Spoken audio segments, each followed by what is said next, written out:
مدینہ مدینہ مدینہ مدینہ بسم اللہ الرحمن الرحیم۔ السلام علیکم۔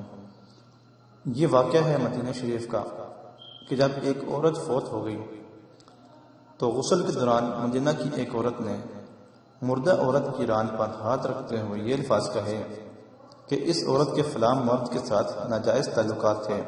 ویڈیو کو لائک کریں، شیئر کریں، چینل سبسکرائب کر لیں اور بیل کے نشان پر ضرور کلک کر لیں۔ بس یہ بات کہنا تھا کہ اللہ تعالیٰ نے اپنی ڈھیل ہوئی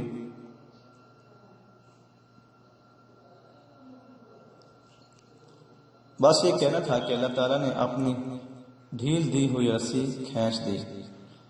اس عورت کا انتقال مدینہ کی ایک بستی میں ہوا تھا اور غسل کے دوران جو ہی غسل دینے والی عورت نے مندرجہ بالا الفاظ کہے تو اس کا ہاتھ میت کی ران کے ساتھ چپک گیا۔ چپکنے کی قوت اس قدر زیادہ تھی کہ وہ عورت اپنا ہاتھ کھینچتی تو میت گھسیٹتی تھی مگر ہاتھ نہ چھوٹتا تھا۔ جنازے کا وقت قریب آ رہا تھا، اس کا ہاتھ میت کے ساتھ چپک چکا تھا اور بے حد کوشش کے باوجود جدا نہیں ہو رہا تھا۔ تمام عورتوں نے اس کے ہاتھ کو پکڑ کر کھینچا، مروڑا، کر جو ممکن تھا کیا مگر سب بیکار۔ دن گزرا، رات ہوئی، دوسرا دن گزرا، پھر رات ہوئی مگر سب ویسا ہی تھا۔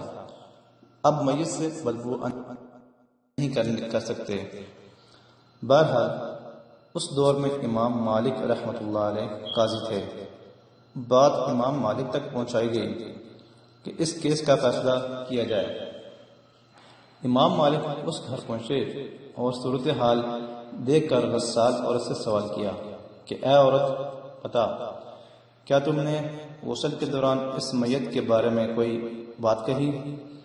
غسال عورت نے سارا قصہ امام مالک کو سنایا اور بتایا کہ اس نے غسل کے دوران باقی عورتوں کو کہا کہ اس عورت کے فلاں مرد کے ساتھ ناجائز تعلقات تھے۔ امام مالک نے سوال کیا کہ تمہارے پاس اس الزام کو ثابت کرنے کے لیے کوئی گواہ موجود ہے؟ عورت نے جواب دیا کہ اس کے پاس کوئی گواہ موجود نہیں۔ امام مالک نے پھر پوچھا کیا اس عورت نے اپنی زندگی میں تم سے اس بات کا کبھی ذکر کیا تھا؟ تو اس عورت نے جواب دیا نہیں۔ امام مالک نے فوری حکم صادر کیا کہ اس غسال عورت نے جو الزام لگایا ہے، میت پر تہمت لگائی ہے، لہذا اس کو حد مقررہ کے مطابق 80 کوڑے لگائے جائیں۔ حکم کی تعمیل کی گئی اور 70 بھی نہیں، 75 بھی نہیں، بلکہ پورے 80 کوڑے مارنے کے بعد اس عورت کا ہاتھ میت سے الگ ہوا۔